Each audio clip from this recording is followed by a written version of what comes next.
அமைதி அருளும் இறைவா, உம்மை போற்றுகின்றோம். நெஞ்சில் சுமக்கும் இறைவா, நீதியில் நிறைவே இறைவா, சுமை தாங்கியே இறைவா, புகழ்ந்து போற்றி ஆராதிக்கின்றோம்.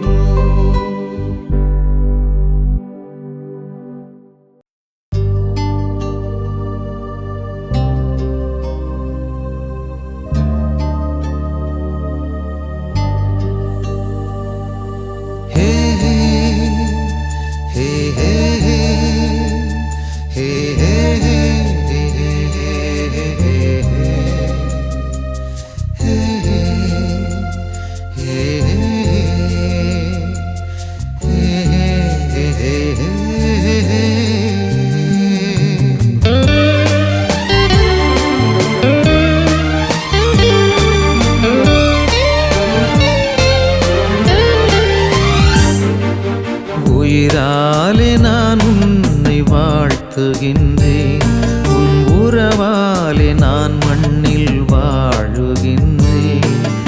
எது வந்தாலும் எது சென்றாலும் என்னுள் வாழும் அருள் ஜீவன் நீ இயேசுவே. எது வந்தாலும் எது சென்றாலும் என்னுள் வாழும் அருள் ஜீவன் நீ இயேசுவே. உயிராலே நான் உன்னை வாழ்த்துகின்றேன், உன் உறவாலே நான் மண்ணில் வாழுகின்றேன்.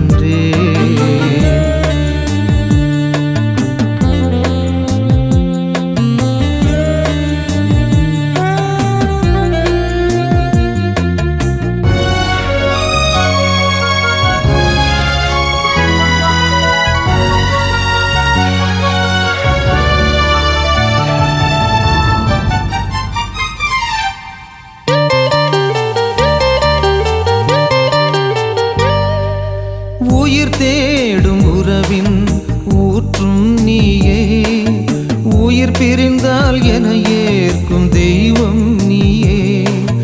உயிர் தேடும் உறவின் ஊற்றும் நீயே, உயிர் பிரிந்தால் என ஏற்கும் தெய்வம் நீயே.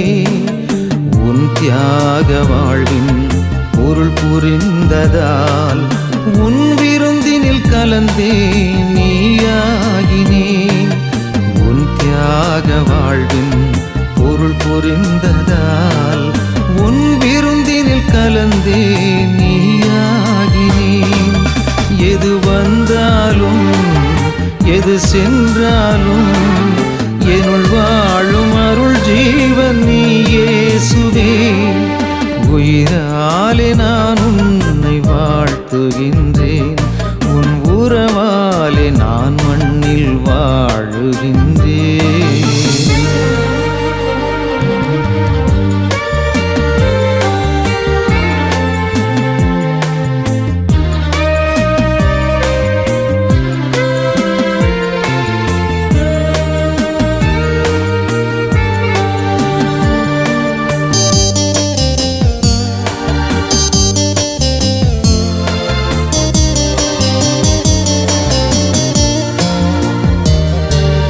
உணவாக என்னை சேரும் ஊக்கம் நீயே, உணர்வாக உடன் வாழும் உள்ளம் நீயே.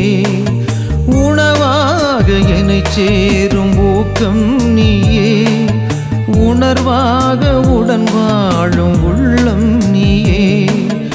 உன் ஜீவ சொந்தம் பிரியாததால் உன்னோடு என் வாழ்வை கொடியாக்கினேன். உன் ஜீவ சொந்தம் பிரியாததால் உன்னோடு என் வாழ்வை கொடியாக்கினேன். எது வந்தாலும் எது சென்றாலும் என்னுள் வாழும் அருள் ஜீவன் நீ இயேசுவே.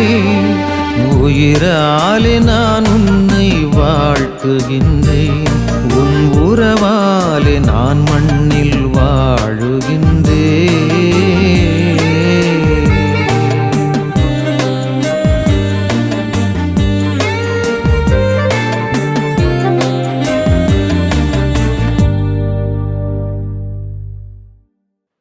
மத்தேயு எழுதிய நற்செய்தி அலகு 1 இறை சொற்றொடர்கள் 18 முதல் 24 வரை. இயேசு கிறிஸ்துவின் பிறப்பை ஒட்டிய நிகழ்ச்சிகள். அவருடைய தாய் மரியாவுக்கும் யோசேப்புக்கும் திருமண ஒப்பந்தம் செய்யப்பட்டிருந்தது. அவர்கள் கூடி வாழும் முன் மரியா கருவுற்றிருந்தது தெரிய வந்தது. மரியா தூய ஆவியால் கருவுற்றிருந்தார். மரியாவின் கணவர் யோசேப்பு நேர்மையாளர். அவர் மரியாவை இகழ்ச்சிக்கு உள்ளாக்க விரும்பாமல் மறைவாக விலக்கிவிட திட்டமிட்டார். அவர் இவ்வாறு சிந்தித்துக் கொண்டிருக்கும் போது ஆண்டவரின் தூதர் அவருக்கு கனவில் தோன்றி, யோசேப்பே, தாவீதின் மகனே, உம் மனைவி மரியாவை ஏற்றுக்கொள்ள அஞ்ச வேண்டாம், ஏனெனில் அவர் கருவுற்றிருப்பது தூய ஆவியால் தான். மரியா ஒரு மகனை பெற்றெடுப்பார். அவருக்கு இயேசு என பெயரிடுவீர், ஏனெனில் அவர் தம் மக்களை அவர்களுடைய பாவங்களிலிருந்து மீட்பார் என்றார். இதோ கன்னி கருவுற்று ஒரு ஆண்மகவை பெற்றெடுப்பார். அக்குழந்தைக்கு இம்மானுவேல் என பெயரிடுவர் என்று இறைவாக்கினர் வாயிலாக ஆண்டவர் உரைத்தது நிறைவேறவே இவையாவும் நிகழ்ந்தன. இம்மானுவேல் என்றால் கடவுள் நம்முடன் இருக்கிறார் என்பது பொருள். யோசேப்பு தூக்கத்திலிருந்து விழித்தெழுந்து ஆண்டவரின் தூதர் தமக்கு பணித்தவாறே தம் மனைவியை ஏற்றுக்கொண்டார். ஆண்டவரின் அருள்வாக்கு. இறைவா உமக்கு நன்றி. அன்புக்கினியவர்களே, மனிதன் தன் இயல்பிலேயே தவறு செய்யக்கூடியவர். இந்த இயல்பை யாரும் தவிர்க்க முடியாது. ஆனால் அந்த மனிதன் தன்னுடைய தவறுகளிலிருந்து மனம் திரும்பி வந்தால் அல்லது தவறுகளை ஏற்றுக்கொண்டால், தவறுகளை திருத்த வாய்ப்பு கொடுத்தால் நிச்சயமாக புனித நிலைக்கு அடைவார்கள் என்பதுதான் நம்முடைய பார்வை. சில தவறுகள் செய்யும் போது உடனடியாக உணர்ச்சி வசப்பட்டு நாம் பொது இடத்திலேயே அவர்களை நாம் தீர்த்து விடுகிறோம் அல்லது திருத்த வேண்டும் என்று ஆசைப்படுகிறோம். இதனால் என்ன நடக்கும் அப்படின்னா, திருந்த நினைக்கிறவனும் கூட திருந்தாம போயிடுவான் சில சமயங்கள்ல. என்ன பொதுவில் என்ன காட்டி கொடுத்துட்டார்ல, நான் விட மாட்டேன் அப்படின்னு சொல்லக்கூடியது. அது தவறா சரியா நியாயப்படுத்த வேண்டுமான அதுக்கு நான் இங்க வரல. இதனால் தவறு செய்தவரின் மனம் உடைகிறது. பொது இடத்துல இந்த தவறுகளை உணர்ச்சி வசப்பட்டு தாறுமாறாக சுட்டி காட்டினார். இப்படி செய்வதனால் அவருக்குள் இருக்கின்ற மகிழ்ச்சியும் மறைகிறது. தவறு செய்தவரை எப்படி திருத்த வேண்டும் என்பதை பற்றி தான் இப்பொழுது யோசேப்பு இந்த இறைவாக்கு பகுதியிலே நமக்கு சொல்லி தருகிறார். அன்னை மரியாளும் தவறு செய்யல, யோசேப்பும் தவறு செய்யல. என்ன நடக்குன்னு பாருங்க. அன்னை மரியாள் அவரோடு கூடி வாழும் முன் அவர் கருவுற்றிருந்தது அவருக்கு தெரிய வந்தது. இருப்பினும் அவர் அன்னை மரியாளை இகழ்ச்சிக்கு உள்ளாக்காம விரும்பாமல் மறைவாக விலக்கிவிட திட்டமிட்டார். யார்கிட்ட சொல்லல, திட்டமிட்டிருந்தார், அவ்வளவுதான். நாமும் மறைவாக தனியே அழைத்து தவறுகளை திருத்தினால் 2 ஆச்சரியங்கள் நடக்கலாம் என்பது நம்முடைய பார்வையில் வருகிறது. தவறு செய்கின்றவர்கள் ஒரு பக்கம், தவறுகளை சுட்டிக்காட்டக்கூடிய நிலைமை இன்னொரு பக்கம், திருத்துவது இன்னொரு பக்கம், திருந்துவதும் இன்னொரு பக்கம். தனியாக திருத்துவதா பொதுவாக பொது வெளிகளிலே திருத்துவதா என்று கேட்டால், தவறுகளை சொல்லுவார்கள், பாராட்டுகின்ற பொழுது பொதுவிலே பாராட்டுங்கள், தவறுகளை சுட்டி காட்டுகிற பொழுது தனியாக சுட்டி காட்டுங்கள். தவறுகளை சுட்டி காட்டாமல் இருப்பது தவறு என்பது என்னுடைய பார்வை. சுட்டி காட்ட வேண்டும், ஆனால் எப்பொழுது, எங்கே, எவ்வாறு என்பது கவனமாக இருக்க வேண்டும். தவறுகளை சுட்டி காட்டுகிற பொழுது, தனியாக சுட்டி காட்டுகிற பொழுது அவர்களும் உயர்வடைய வேண்டும், நாமும் உயர்வடைய வேண்டும் என்ற எண்ணம் வேண்டும். தவறுகளை பொதுவில் சுட்டி காட்டும் போது அந்த நபருக்கும் நமக்கும் பகைமை வளர தொடங்குகிறது. எனவே அதற்கு மாறாக அடுத்தவரின் தவறுகளை நாம் தனியே பண்போடு திருத்தும் போது அவர் மனம் பெரிதும் பாதிப்படைவதில்லை. அவர் மனம் உயர்வு அடைகிறது, ஊக்கம் பெறுகிறார். இப்படிப்பட்ட தவறுகளை இனி செய்யக்கூடாது என்ற பிரதிகரை செய்கிறார். சாதிப்பதற்கான வேகம் தனியை திருத்தும் போது அவருக்கு கிடைக்கிறது. பிரச்சனை என்ன அப்படின்னா, தனியா எவ்வளவு நாள் தான் நீங்க திருத்துவீங்க? அடுத்த கேள்வி நம்மகிட்ட வருது. அதுக்கு என்ன பல சொல்ல தெரியல. இயேசு சொல்றது போல மன்னிங்க, மன்னிச்சுட்டே இருங்க. சரி, அப்ப எப்படி திருத்துவது? சமுதாயத்தையே ஒருவரால குட்டிச்சுவராகுதே, ஒரு திருச்சபையை குட்டிச்சுவராகுதே, ஒரு அரசியல் தளங்களை குட்டிச்சுவராகுதே. எப்படி இவரை தனியா விடுறது திருத்தாம? எவ்வளவுதான் மன்னிக்கிறது என்று கேட்டார். எனக்கு தெரியல. ஆனால் இவர்களை பற்றி நான் நினைப்பது, பல இடங்களிலும் பல தருணங்களிலும் சொல்லி அவன் திருந்தல அப்படின்னா நிச்சயமாக இவன் பிறவாதிருந்திருந்தால் இந்த சமூகத்துக்கு நலமாக இருக்குமோ என்று எனக்கு தோன்றுகிறது.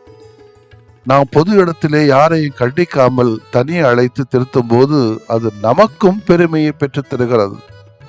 நிச்சயமாக ஏச்சு பேச்சு கிடைக்கும், அது வேற விஷயம். நம்மை பற்றி உயர்வாக நினைக்க அது வழிவகை செய்கிறது. நம்மை பற்றி பிறர் இவர் உயர்ந்த மனிதர் என்று வெளியே சொல்வதற்கான வாய்ப்பையும் அது ஈட்டுத் தருகிறது. அவருக்கு குழந்தை பிறக்கும் என்று சொல்லப்படுகிறது. அந்த குழந்தை ஒரு மீட்பராக, ஒரு மக்களை பாவங்களிலிருந்து மீட்கின்ற ஒரு ஆண்டவராக வானதூரின் செய்தி வருகிறது. கிறிஸ்து பிறப்பு விழாவின் போது நமது வாழ்விலே நாம் நினைக்க வேண்டியது, கொஞ்சம் தவறுகள் நாம் செய்கிறோம், கொஞ்சம் திருத்தலாமா என்று யோசிக்கணும். இன்னைக்கு கிறிஸ்துமஸ் என்று சொன்னாலே கொஞ்சம் கஷ்டமா நினைக்கிறதுக்கு எதுல பஜனையில நிறுத்தி விடுகிறோம். ஹாப்பி கிறிஸ்மஸ் டூ என்று பாடி பாடி பாடி பாடி பாடி கவரை கொடுத்து பைசா பிரிக்கிறதுலேயே நமக்கு கவனம் செலுத்தப்படுகிறது. இல்லைன்னா தெரிஞ்சவங்களுக்கும் தெரியாதவங்களுக்கும் பரிசுகளை கொடுத்து நம்ம அதுக்கு அதை நீட்டுறோம். ஆனா உண்மையான செய்தி அது அல்லவா? இந்த உலகத்தின் பாவ நிலையிலிருந்து மீட்பதற்காக நீங்களும் நானும் கருவியாக மாற்ற வேண்டும். அந்த ஒரு மகிழ்ச்சி தான் நமக்கு இயேசு பிறப்பின் மகிழ்ச்சியாக இருக்க வேண்டும். அதை நாம் கொண்டாட வேண்டும் என்று நினைக்கிறோம். அதை விட்டு இந்த சின்ன சின்ன காரியங்கள் வேண்டாம் நான் சொல்லலை. அப்படின்னா அதுதான் முக்கியமா என்று கருதப்படுகிற பொழுதுதான் நமக்கு உண்மையான பொருள் மழுங்கடிக்கப்படுகிறதோ என்று எண்ண தோன்றுகிறது. உண்மையான கிறிஸ்து பிறப்பின் செய்தி மீட்பளிக்கக்கூடிய, பிறருக்கு மகிழ்ச்சி தரக்கூடிய, பிறருக்கு சமத்துவத்தை கொடுக்கக்கூடிய, பிறருக்கு வாழ்வுக்கான உரிமையை கொடுக்கக்கூடிய, பிறருடைய மனிதத்தன்மையை ஆளுமையை மதிக்கக்கூடிய பிள்ளைகளாக வளர்கின்ற பொழுதுதான் கிறிஸ்து பிறப்பு நமக்கு மகிழ்ச்சியை தரும், அர்த்தத்தை தரும். ஆமென். மன்றாடுவோமாக. மீட்பு வழங்குகின்ற ஆண்டவரே இயேசுவே, எங்களை பாவத்திலிருந்து தீமைகள் அனைத்திலும் இருந்து விடுவிக்க வந்தீரே. நாங்களும் அதுபோல பிறருடைய தவறுகளை தனியாக திருத்தவும், மன்னிக்கவும், மனமாறி நல்வாழ்வு வாழ வழிவகுக்கவும் எங்களை மீட்பின் கருவிகளாக மாற்றும். அதன் வழியாக உம்முடைய பிறப்பின் விழாவை மகிழ்வோடும் அர்த்தமுள்ள வகையிலும் கொண்டாட எங்களுக்கு ஆற்றலை தாரும் ஆண்டவரே. ஆமென்.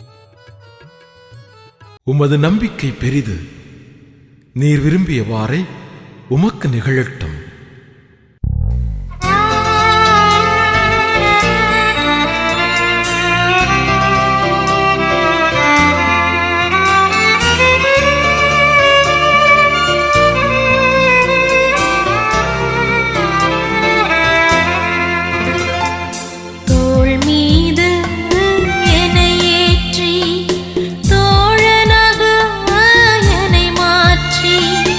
உடன் நடக்கும்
ஞானத்தை தாழ்ந்து பணிந்து ஆராதிப்போம். பழைய நியம முறைகள் அனைத்தும் இனி மறைந்து முடிவு பெறுக. புதிய நியம முறைகள் வருக. புலன்களாலே மனிதன் இதனை அறிய இயலா. குறைகள் நீக்க நம்பிக்கையின் உதவி பெறுக.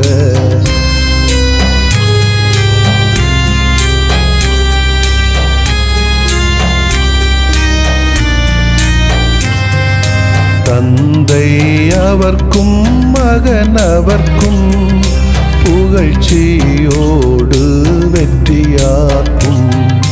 மீட்பின் பெருமை மாட்சிமையோடு வலிமை வாழ்த்து யாவுமாக. இருவரிடமாய் வருகின்றவராம் தூய ஆவியானவர்க்கும் அளவில்லாத சமப்புகழ்ச்சி என்றுமே உண்டாகுக. ஆமென். வானென்று அவர்களுக்கு அப்பமளித்தீரே, இனிமையெல்லாம் தன்னகத்தில் கொண்ட அப்பம் இதுவே. மன்றாடுவோமாக. இறைவா, இந்த வியப்புக்குரிய அருளடையாளத்திலே உம்முடைய பாடுகளின் நினைவு எங்களுக்கு விட்டு சென்றீ. உம் திருவுடல் திருரத்தமாகியவற்றின் தூய மறைபொருளை வணங்கும் நாங்கள் உமது மீட்பின் பயனை இடைவிடாமல் துய்த்து உணர்ந்து மகிழ அருள்வீராக. தந்தையாகிய இறைவனோடும் தூய ஆவியாரின் ஒன்றிப்பில் இறைவனா என்றென்றும் வாழ்ந்து ஆட்சி செய்கின்ற உம்மை மன்றாடுகிறோம்.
எங்கள் காவலாம் சூசை தந்தையின் மங்களங்கள் எங்கும் சொல்லி இங்கு பாடுவோம்.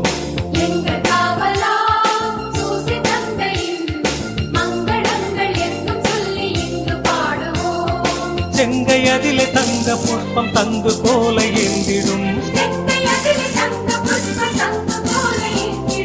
எங்கள் காவலாம் சூசை தந்தையின் மங்களங்கள் எங்கும் சொல்லி இங்கு பாடுவோம். எங்கள்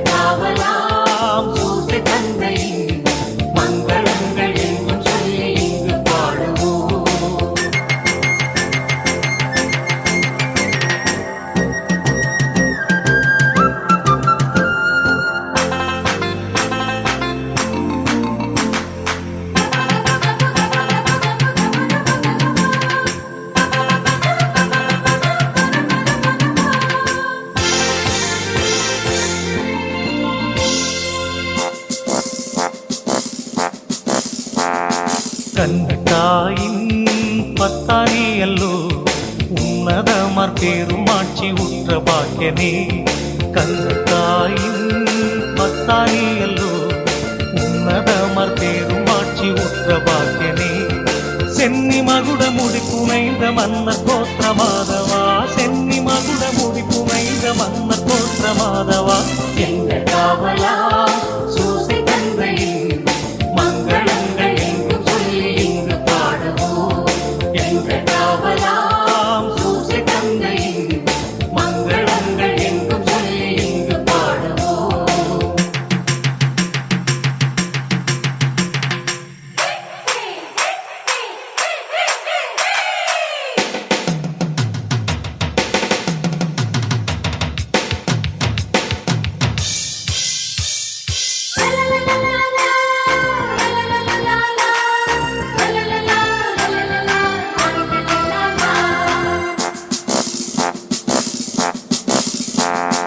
இயேசுநாதரின் செல்வத்தாதை நீ, நேசபுத்திரர் இன்று துத்தியம் பாட வந்தோமே. இயேசுநாதரின் செல்வத்தாதை நீ, நேசபுத்திரர் இன்று துத்தியம் பாட வந்தோமே. தேசமொருங்கும் திசைகள் எங்கும் ஆசை கொண்டு பாடவே, தேசமொருங்கும் திசைகள் எங்கும் ஆசை கொண்டு பாடவே, எங்கள் காவலா சூசை தந்தையின் மங்களங்கள் எங்கும் சொல்லி இங்கு பாடுவோம். எங்கள் காவலாம் சூசை தந்தையின் மங்களங்கள் எங்கும் சொல்லி இங்கு பாடுவோம்.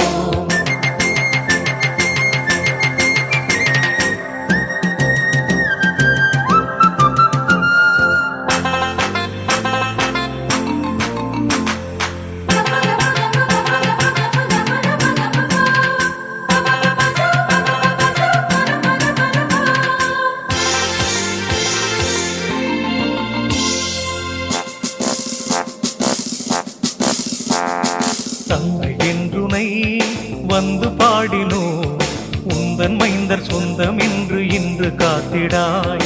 தந்தை என்றுனை வந்து பாடினோ, உந்தன் மைந்தர் சொந்தம் என்று இன்று காத்திடாய்.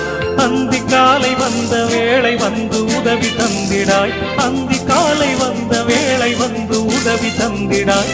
இந்த காவலா சூசை தந்தையின் மங்களங்கள் எங்கும் சொல்லி இங்கு பாடுவோம். எங்க காவலாம் சூசை தந்தையின் மங்களங்கள் எங்கும் சொல்லி இங்கு பாடுவோம்.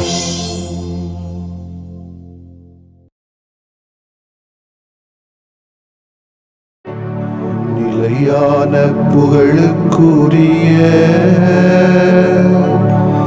தூய இறை நன்மைக்கு எல்லா காலமும் தொழுகையும் புகழும்